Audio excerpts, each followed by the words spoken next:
Добрый день, уважаемые зрители и слушатели. Сегодня дебютная передача нашего нового такого несколько неожиданного проекта «Геоэнергетика и точка сборки вместе». И поскольку на самом деле все мы старые знакомые, мы вот сегодня решили встретиться с Евгением Геннадьевичем Гашо, профессором Московского энергетического института, одним из тех, кто в свое время придумал проект «Точка сборки». Ну, дальше биография была разная, но важно, что мы сумели встретиться. Я думаю, что встреча первая, но не последняя. Добрый день, Евгений. Вечер. Добрый вечер.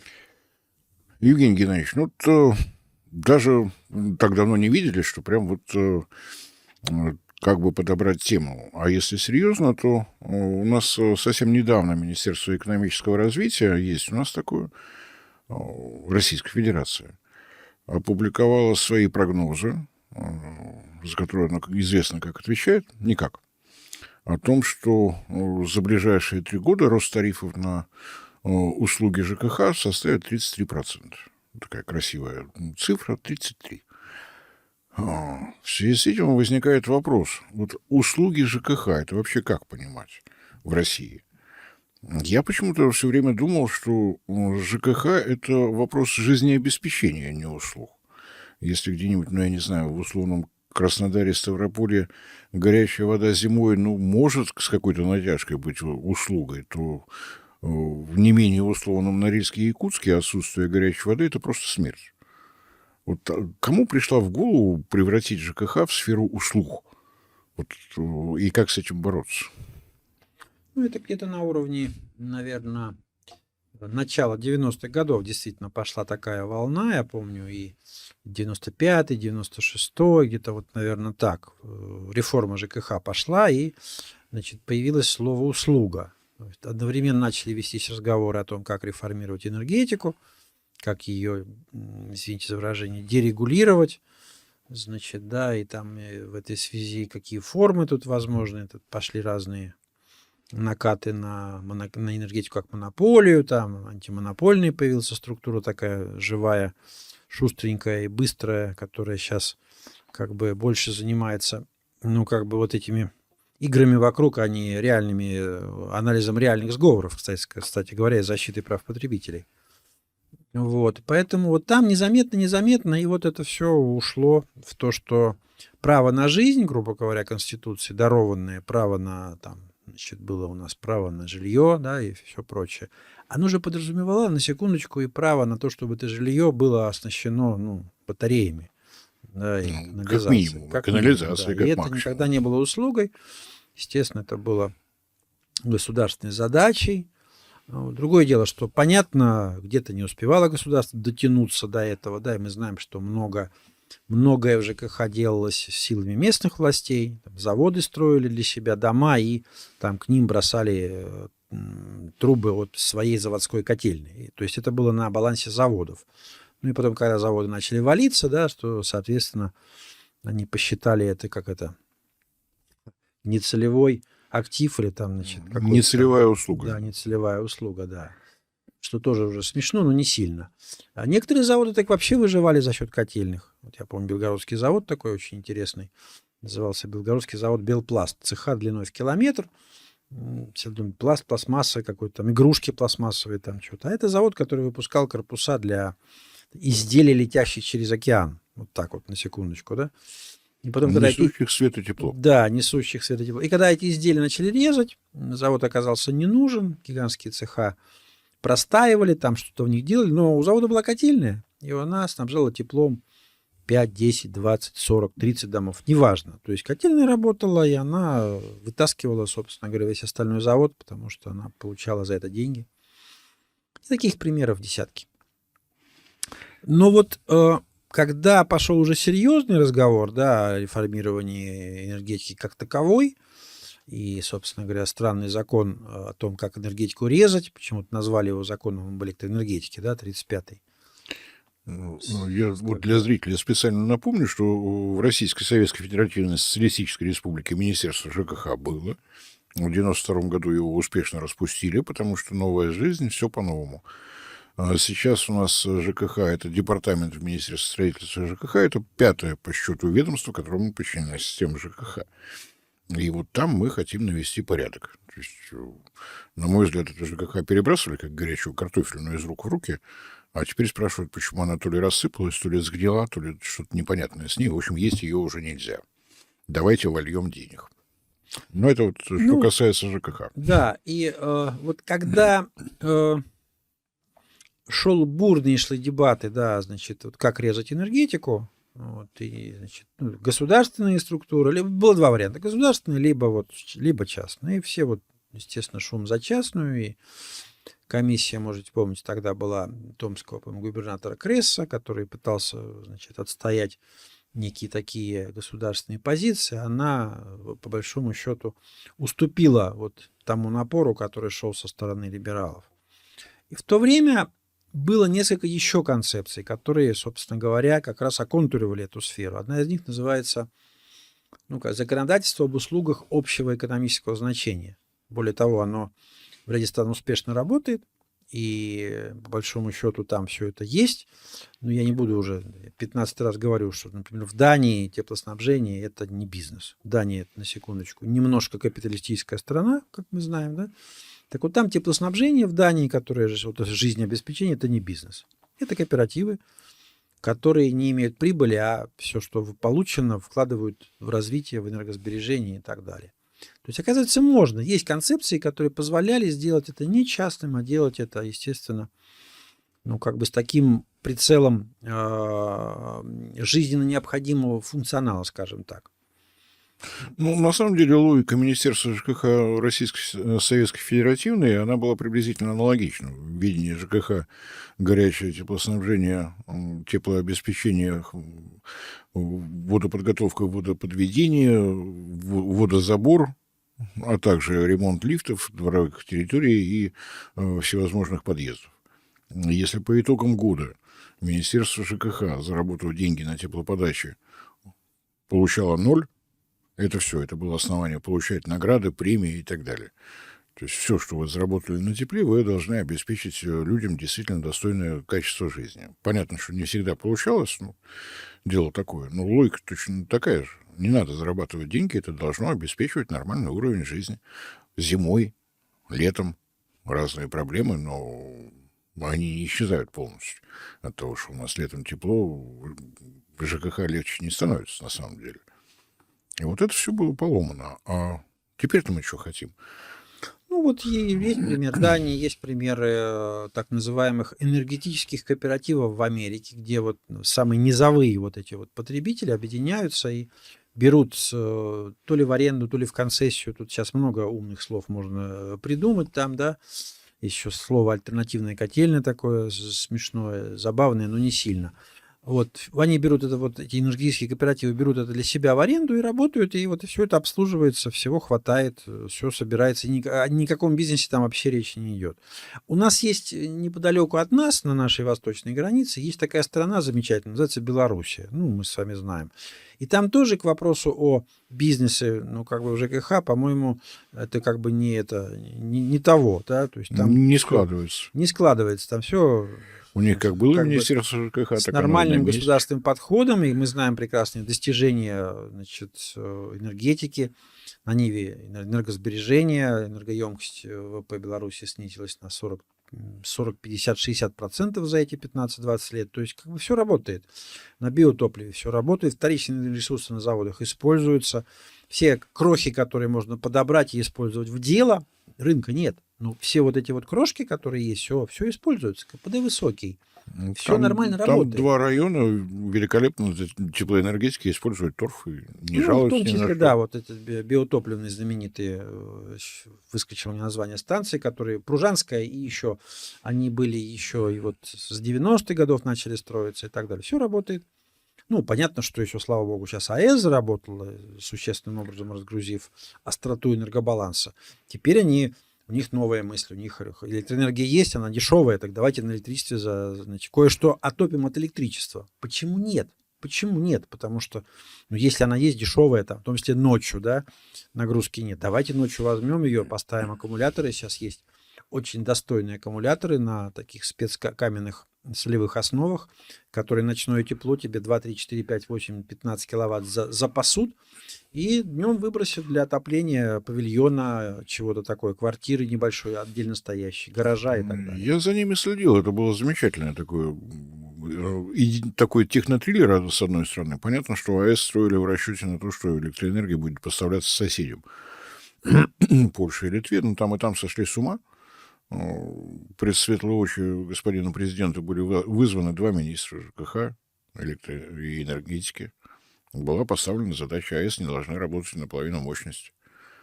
И Министерство ЖКХ пришло в восторг. Им тоже надо было что-то ремонтировать, менять сети, котельные модернизировать и так далее. Они их модернизировали при помощи бульдозера. В многоквартирных домах появились нагреватели на электричестве. И вместо всего, что происходит с теплой водой, греет и греет. Да, ночью. Да, замечательно. В результате реакторы работают на одном уровне мощности, а никакой возни с тепловыми сетями нет. А на месте котельных там, в разных городах по-разному, где-то детские площадки возникли, где-то там красивые какие-то торговые центры, почему бы и нет. Земля освободилась. Либо это электрокотельная, которая, собственно говоря, да, 6 киловольт приходит, высокое напряжение, и электрокотел гораздо меньшего размера, разумеется, да, греет ту же воду, и вода уже идет в дома по существующим. Везде очень разные схемы в этой связи Главное, работают. что это было решено в течение полугода. То есть это Два это министерства как раз... получили задание, сели. Да, это как раз тот самый случай, когда этот подход решен. И, кстати сказать, тоже Беларусь, она ведь не сильно много кричит о своих достижениях, которые реально получаются. Да, вот реально получилась в этом смысле очень хорошая штука, и здорово. Мне кажется, что одна из проблем, вот вы правильно произнесли, громко кричать. Громко кричать можно про электроэнергетику.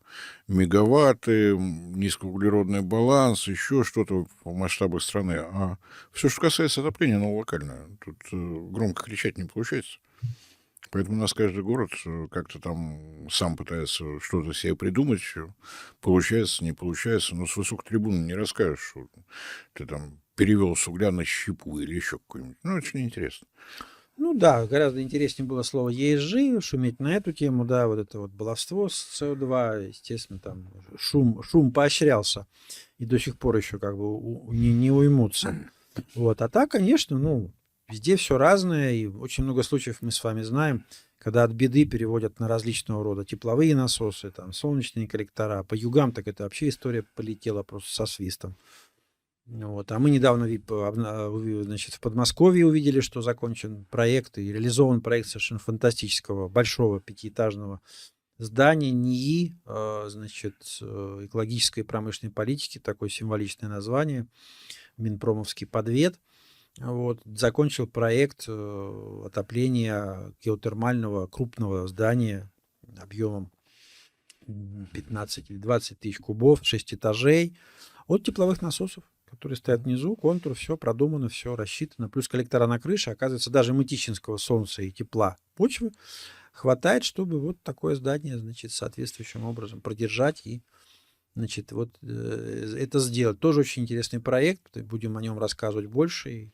Проект более чем интересный, конечно, если кого-то из участников удастся пригласить в студию, было просто замечательно. На самом деле, а что дальше-то делать? Вот эти разговоры со стороны Минстроя, соответствующего вице-премьера, о том, что нужны триллионы, я одно не понимаю, а куда триллионы? У нас в России даже неизвестно количество котельных.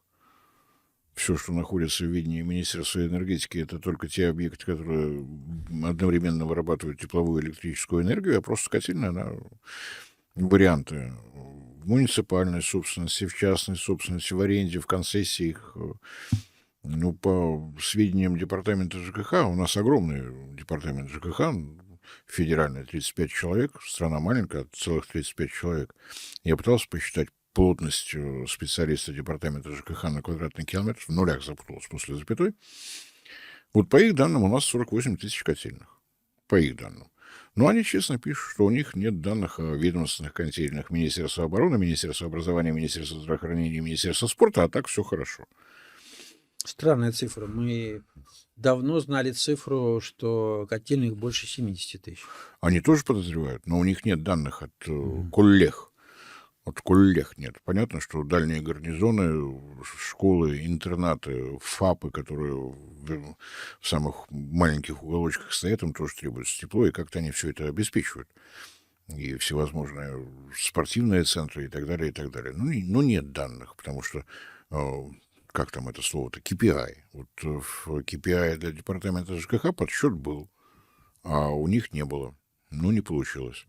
Поэтому, когда нам говорят про низкоуглеродный баланс, если мы не знаем, сколько у нас котельных, мы тем более не знаем, что там горит. Вот просто не знаем.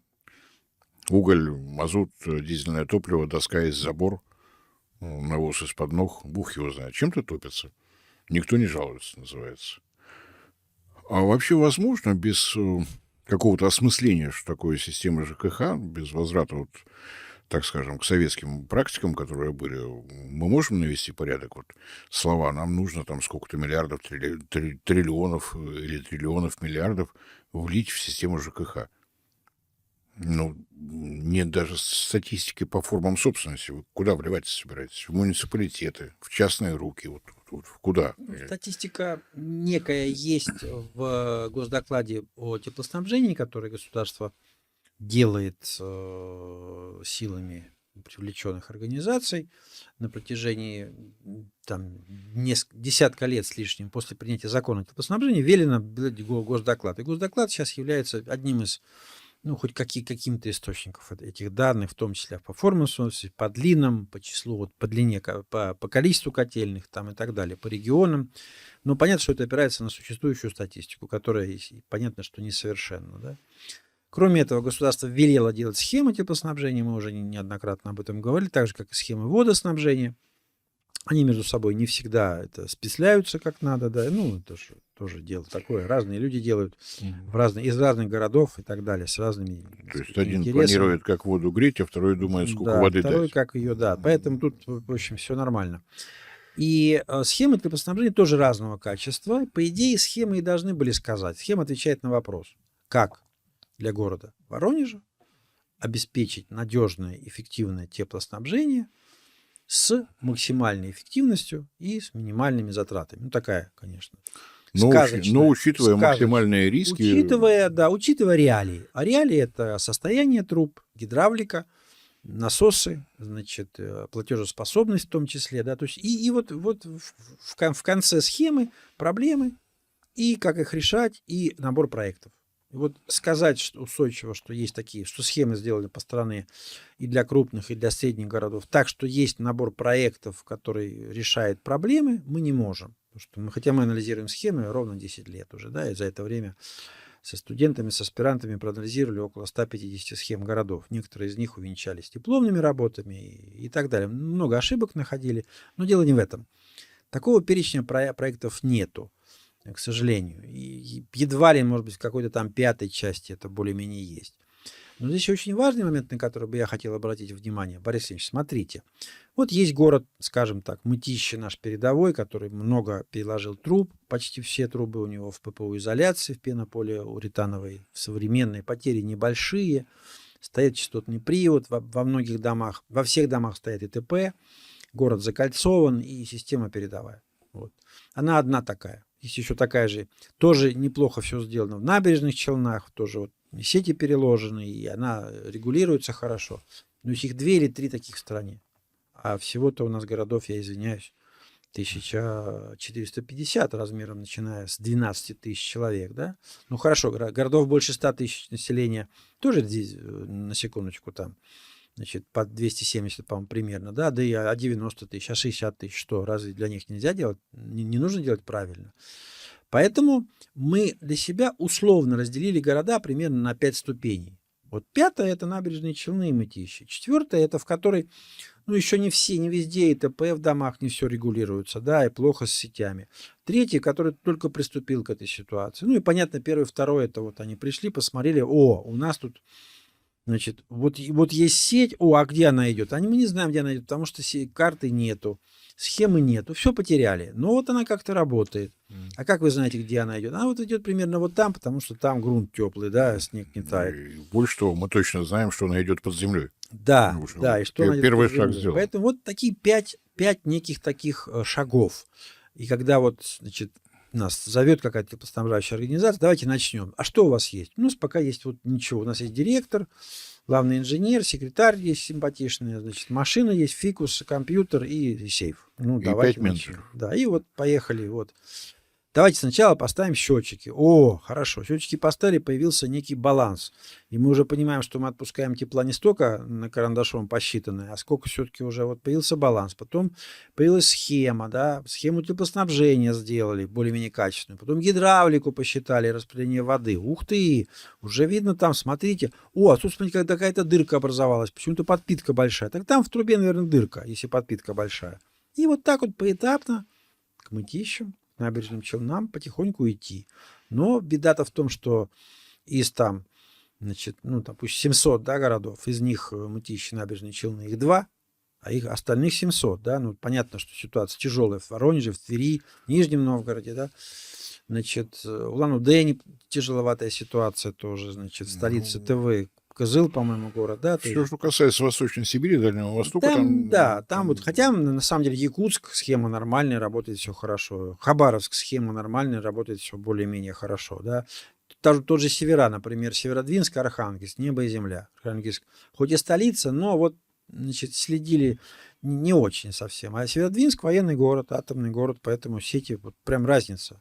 Правда, еще дело в том, что в Архангельске вода близко, подземные воды и, ну да. затапливает сети. Ну, то есть вот эта разница, она должна быть в поле государственного, значит, зрения с тем, чтобы вот расфасовать и смотреть, так, этим грант, этим фонд развития территории, давай ты им поможешь вот это сделать, этим вот так, вот так, вот так, вот так, вот так. Ну, И тогда опять же, выяснится, что как бы рынок тут может быть и ни при чем сильно, потому что кому-то страшно, я хожу, что страшно кощунственную вещь. Кому-то тарифов на тепло хватает.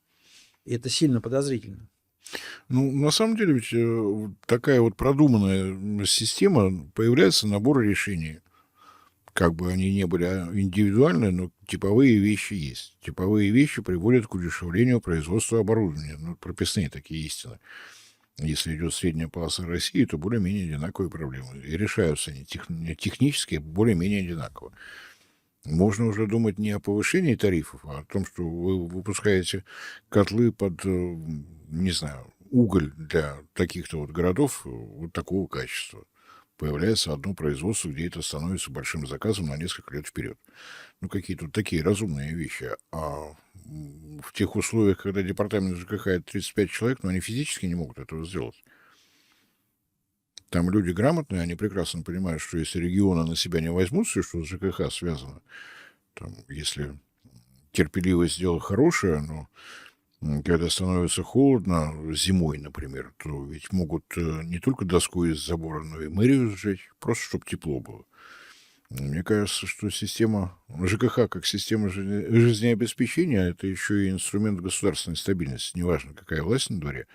Если ты не способен обеспечить возможность людям достойно себя чувствовать в зимнее время, ну, быть беде. Ну, здесь есть хорошие, к вашей мудрой мысли хочу сказать, хорошие и не очень хорошие. Да? Хорошее то, что есть регионы, которые этим занимаются, заботятся, занимаются, есть целостная политика, она видна. Вот тот же, опять-таки, да, Набережные Челны, Татарстан, Татэнерго, которая, собственно говоря, все это время, да, сторонилась от политики, в кавычках, электрического разрушения, электрических гиростратов, формировала для себя устойчивую систему. И когда-то раньше Татарстан был энергодефицитным, сейчас он избыточный. На прошлой неделе мне довелось участвовать в пуске ПГУ Лушниковской ПГУ на, значит, Казань-Оргсинтез Сибуровской. 287 мегаваттиков на секундочку, Борис Леонидович, так, с нуля. Ну, то есть вот на отходящих газах, на синтез-газе. Да, там немножечко природного газа они добавляют, но просто вот был завод, и там теперь 287 мегаватт. Низкий поклон людям, да, потому что турбина, кстати, сименсовскую.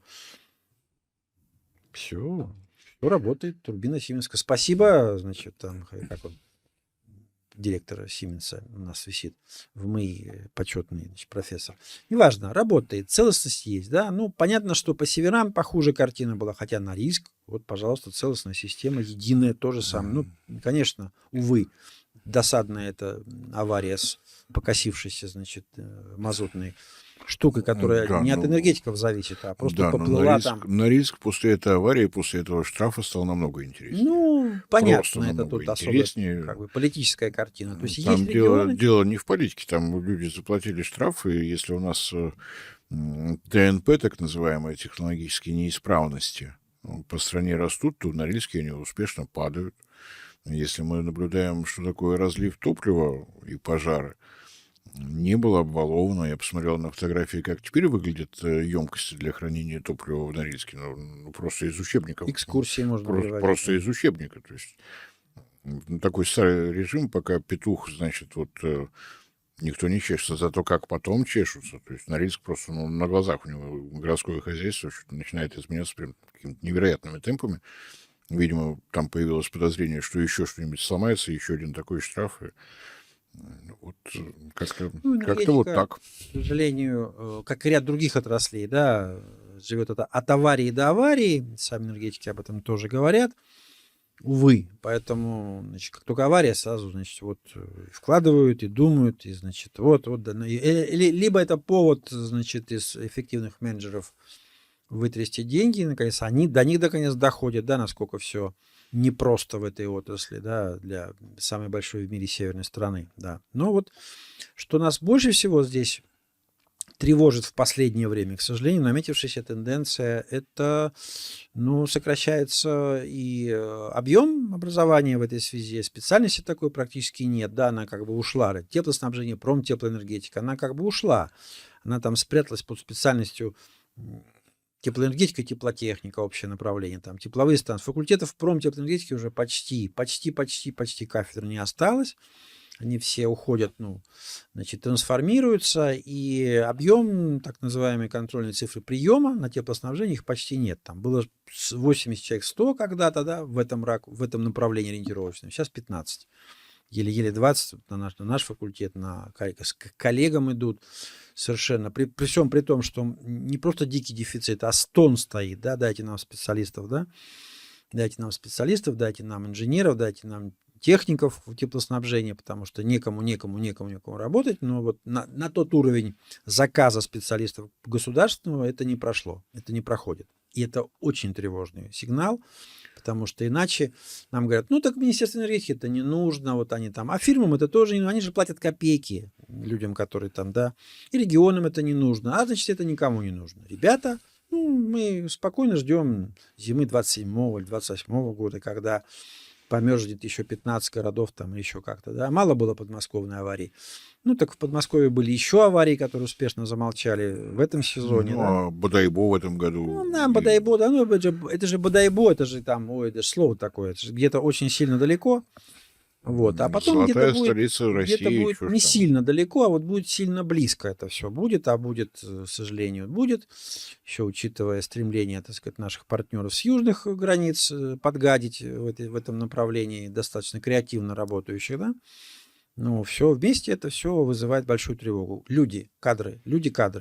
Вот я рассказывал, косвенно коснулся Мытищинского этого проекта замечательного, да, который для себя Центр экологической политики построил, реконструировал здание. Вот там на протяжении всех 5 этапов, значит, формирования, значит, концепта, проект, его коррекция проекта, его экспертиза проекта и там потом реализация, везде все натыкалось на людей, которые, ой, это невозможно сделать. Не, никто никогда этого не делал, вообще это не нужно. И вот, и здесь, а потом здесь получилось, что здесь можно, и здесь. И экспертиза, оказывается, была нужна. И каждый раз это все, это никакими законами, СП, нормативами, прости господи, этими, значит, ЕСЖ не исправишь. БРИМ, ЛИТ, вот это вот все, это фигня, это все в этих самых, в рамочках, не исправишь. Это люди, это косность, это вот зашоренность привычная, это, в конце концов, здоровый консерватизм в этом отрасли. Как исправлять это? Как это все? Ну, новые технологии, новые возможности и главный пример реализации. Вот они. Вот, раз, два. Референтный образец. Вот и образец. Не хочешь, не веришь, пожалуйста, вот тебе телефон, звони такой же главный энергетик, такой же там в Томске, да, пожалуйста, звони туда, звони мэру набережных Челнов, звони зам мэра, значит, Мытищ, он расскажет, как это все сделано, как работает, даже сейчас можно веб-камеру показать, вот все будет реализовано. И, к к сожалению, тенденция не хотим узнавать. Вот это вот очень тревожная такая штука, наблюдаемая нами на таком уровне. Даже вот на уровне молодежи еще хотят узнавать, еще пытаются, еще интересно им это, да, мы говорим, вот задача, вот проблема, это не решено. Ой, мне интересно, я посмотрю, давайте я возьму реферат, я это сделаю. И действительно там в этом смысле ребята есть, и в основном это, ну, что касается, скажем, Московского энергетического института, больше ребята из регионов, конечно, более такие активные, выпрыгивающие. Но у нас есть замечательный Ивановский энергетический институт, у нас есть Казанский энергетический институт, университет, у нас есть Смоленский филиал, который при станциях все, значит, Росатом начал чесаться, слава богу, вытаскивать и в школы идти, вот этих вот своих, ну, Воронежская станция, вот эти все кусочки зацикливать. Но боюсь, что может быть немножко поздно для ряда регионов. Увы, выскажу нетипичную для себя сильно пессимистичную вещь. Люди сейчас критическое звено. Даже не техника, не железо, не деньги. Люди. По-моему, в любой технологической отрасли главная часть проекта – это люди. Так всегда было. Есть люди, есть проект. Нет людей, нет проекта. Мне кажется, что до той поры, ну, вот я смотрю, как у нефтяников получается делать отраслевые заказы. У них есть свой форум в Тюмени, туда редко приезжают первые лица. Они общаются между собой, они видят, кто что предлагает из разработчиков, они объясняют разработчикам, вот здесь поправь, давай сделаем техническое задание. Для вас, для одних нет. Тут вот нам, и еще нам, мы сейчас здесь все построимся и обо всем с тобой договоримся. У ЖКХ такого нет, потому что нет координирующего центра, нет тех, кто собирает успешные практики, неуспешные практики. Неуспешная практика – это тоже хороший опыт. Конечно. Как это не сработало, почему не сработало, почему авария, тоже естественно, это очень богатая, очень важная штука, да, безусловно. А нет координирующего органа, ну, начинает сыпаться все дальше. Ведь тарифы ЖКХ – это еще и ресурсоснабжающая организация, так называемая. А там у нас рынок. Ну, хорошо, если у вас газовая котельная, здесь есть государственное регулирование со стороны Федеральной антимонопольной службы, а если у вас угольная котельная, вы должны где-то на рынке по рыночной цене найти уголь подходящего качества для конкретно ваших котельных. Этим тоже никто централизованно не занимается. В результате, ну, хорошо, когда, допустим, речь идет о крупных электростанциях угольных, там, ну, вот Рефтинская, там, десятки, сотни мегаватт, там один уровень переговоров с угольщиками. Там, где тебе надо 10 тонн вот туда, 20 тонн сюда, но здесь другой разговор. И ничего с этим сделать нельзя, потому что Федеральная антимонопольная служба внимательно следит, чтобы здесь не была конкуренция. Она точно здесь нужна? Да, мне нравится очень слово межтопливная конкуренция. Это так видится базар, такой рынок, да, значит, там в центре Воронежа рынок, и вот там, значит, здесь сидят люди, у них ведра с углем. Здесь человек с банкой газа. С банкой газа сидит, нет, с банкой сидит он, соляры. С банкой соляры сидит, здесь сидит, значит, бабушка, у нее этот газовый баллончик, 2 газовых баллончика, вот. Поодаль сидит, значит, дедок, у него пилеты, значит, и потом там еще, значит... Самый праздничный шатер, шарики с газом. С горячей водой сидит товарищ, значит, и помните, как квасная цистерна, значит, цистерна с квасом, только с горячей водой. Я вот сейчас понимаю, что люди говорят, что же вы тут такую ерунду говорите, друзья мои, а вот это вот мышление тех, кто говорит эти слова серьезно, те, кто прописывает эту фигню в научных статьях, оно такое. У них мышление базарное. Вот этих вот 5-7, значит, продавцов на рынке, которые реально что-то... О чем вы говорите? Какая межтопливная конкуренция? Речь идет о системе жизнеобеспечения. В стране с жизнеобеспечением, да. Но о чем? Просто смешно говорить. Ну и потом, вот, если говорить именно о тепловой энергетике, хорошо, что мы вот, даже не летом, весной еще начали этот разговор. У нас сейчас как раз глобальное потепление. В Подмосковье снег выпал, 28 мая на дворе, местами отмечено. Но говорить надо сейчас, мне так кажется. Нет централизованного управления, нет централизованной координации. Ресурсоснабжение идет, ну, где кто как смог договориться, тот молодец. Вот другого режима не может быть. Может быть, что-то с этим надо делать, не только выходить на трибуну и говорить, что давайте 300 миллиардов ЖКХ направим. Нет, что там 300? Давайте возьмем повышенные обязательства, отправим 1 000 000 000. Куда? Для чего? Где... Здесь, да, и я здесь, если перебил вас, извините, Так пожалуйста. и очень хорошо. Да, здесь вот понятно, что бесконечные упреки там Министерства энергетики, Министерства ЖКХ нам тоже 100 лет они не нужны, и не в этом же вопрос, да.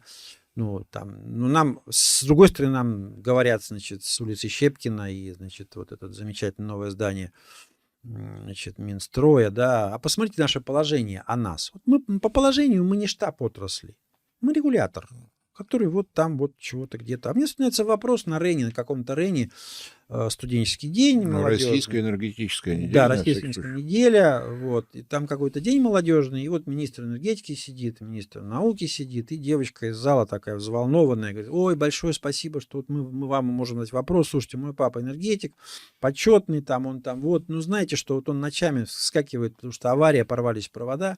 Вот когда вот министерство сделает систему предикативной аналитики, чтобы мы прогнозировали там состояние, там провода и прочее. И вот министр абсолютно искренне, на голубом глазу. Просто вот он ни секунды не думал, он сказал: только это же вот, подождите, это же вот должны фирмы делать эту систему для себя, делать, чтобы она вот как, а при чем здесь Министерство энергетики? Оно же вот регулятор.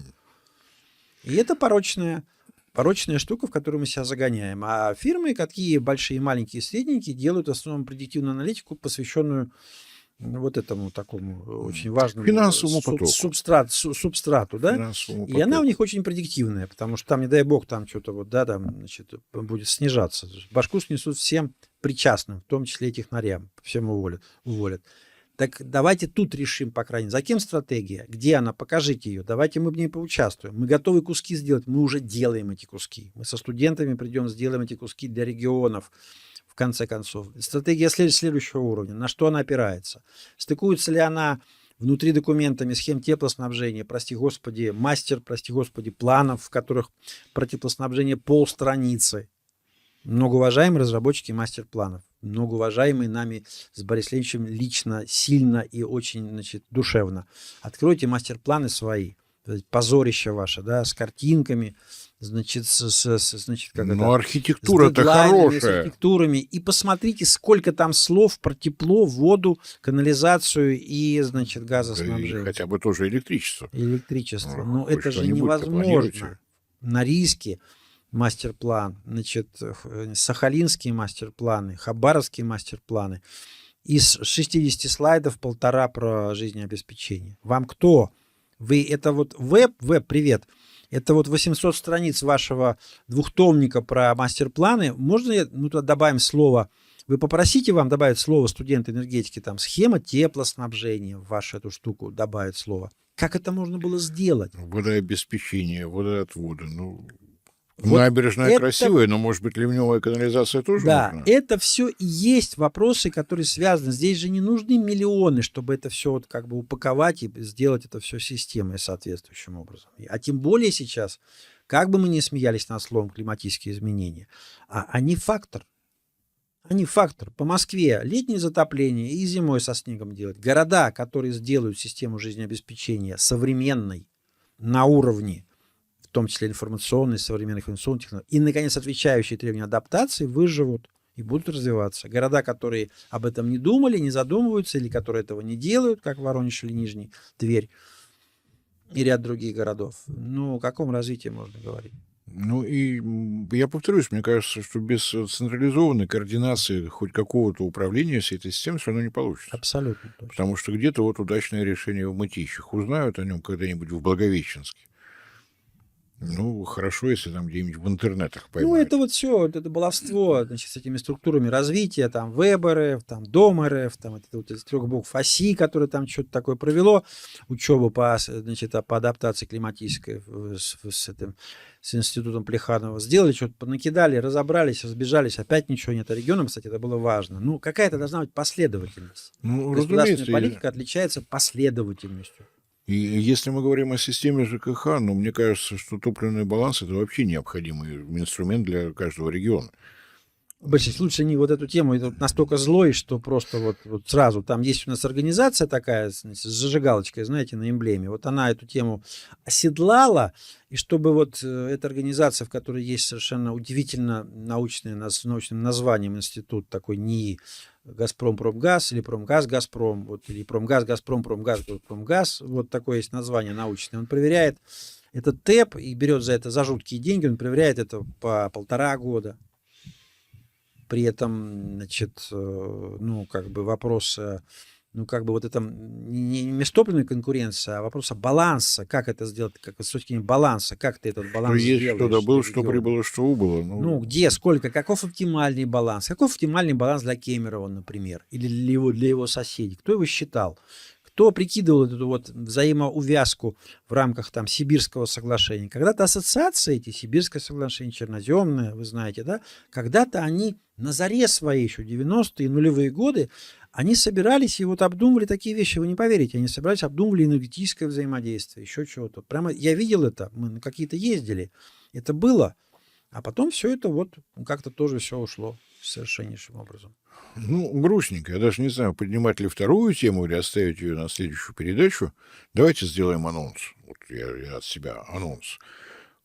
В 2003 году в Российской Федерации был принят знаменитый в узких кругах ФЗ номер 35 об электроэнергетике. Я пытался найти в этом ФЗ слово электроэнергетика, получилось не сразу. Там про рынок, потому что рынок все решит. Электроэнергетика — это тоже рынок услуг, если кто не в курсе. Ну, правда, я помню, с год назад руководитель Якутии по этому поводу с большой трибуны сумел сказать, набрался смелости, что это не рынок услуг, это система жизнеобеспечения. Потому что если при минус 40 в городе Мирный нет электричества, значит, нет города Мирный. Вот так как-то все. Дело не в услугах. Был принят вот этот замечательный закон. И сейчас Министерство энергетики широким веером, с закрытыми дверями по закрытым каналам, распространило пожелание вносить изменения в этот замечательный закон, чтобы, наконец, привести его в соответствие с реальностью. Министерство энергетики начали вспоминать, что они мало того, что живут на планете Земля, так они еще и в России живут. И предложили всем об этом задуматься, но это такая отдельная большая тема, мне кажется. Давайте сделаем анонсик вот такой. Да, ну вот в качестве метафоры здесь, наверное, можно представить себе, что вот, значит, поезд, летящий в тупик, впереди моста нету, значит, в кабине машинист спился или ушел, выпрыгнул, вот, в заднем вагоне люди собираются и думают, что делать. Вот, ну, что делать? Они используют разные методы цифровизации, чтобы понять, сколько осталось там до этого самого. Да, красят стены в веселенький цвет, значит, выпивают что-то, да, песни поют, там, объединяются в какие-то вот, значит, ассоциации. Поролон да. в сиденьях Вот, меняют. да, в общем, значит, удобные сиденья делают для этого дела. Вот это оно. Тупик. Путь, значит, этот, он тупиковый, уже понятно. Поэтому вопрос о необходимых срочных экстренных мерах разворота, использования различного рода мер, а не только исключительно, значит, рыночных для этого, использование разных мер, по крайней мере, в компонентах, в соотношении стратегическом, да, исходя из 3 крупнейших особенностях, энергетических особенностей нашей страны. Это размер, климат, гигантское разнообразие между регионами по климату, размеру, энергетике и всему-всему, которого нет ни в одной другой стране мира. И, наконец, наличие ресурсов. Наличие ресурсов в стране, вот так вот наличие, да, за которые мы должны почему-то платить космические деньги. Мне кажется, это действительно отдельная тема для разговора, она большая, она серьезная, там, в качестве затравки. Я напомню, что у нас единым диспетчером для нашей единой национальной энергосистемы, вот это такая градация: единая энергосистема, единая национальная энергосистема. В соответствии с положением о работе системного оператора в ЕНС, в единую национальную энергосистему, входят все линии электропередач от 110 киловольт и выше. То есть из единой энергосистемы все сети более низкого напряжения исключены. Вот так, для разминки. Но именно вот на этих сетях от 400 вольт до 110 70% потребителей. Мы что развиваем, если вот это все не входит в единую энергосистему? Просто анонс. Просто анонс, потому что я многого не понимаю. У нас 70% потребителей получают не 150, не 500 киловольт. Мы на других напряжениях сидим. Мы, население, бизнес, все, что касается городской инфраструктуры, не получает к себе в здание линию электропередач 220 киловольт. Ну, не получает. Но вы не диспетчеризуете все это. Это не входит в систему единой энергосистемы. Вот такие размышления. Вот такой анонс на сегодня. Понятно. Спасибо большое за интересный разговор, за поднятую проблематику. И хочу поблагодарить площадку за то, что вот мы имеем возможность делиться своими соображениями, проблематикой, болью. Каждый раз нам пишут и звонят люди, которые включаются в различные проекты, и таких людей уже несколько десятков, и в этом смысле это полезное взаимодействие. Я думаю, что очень полезное на будущее. Мне кажется, что да, надо чаще встречаться. Вот бессмертная совершенно реклама, лозунг на все времена. Надо чаще встречаться, надо искать место, где мы можем не только перед видеокамерами посидеть, поговорить, но и вот чайку попить в уютной обстановке, потому что мыслей много, соображений хватает. Пессимизм еще не поголовный, мы еще видим, за что можно зацепиться, как можно развернуть этот поезд. Но для этого надо чаще встречаться. Попробуем. Спасибо. Договорились. Всем спасибо за внимание, всем всего доброго.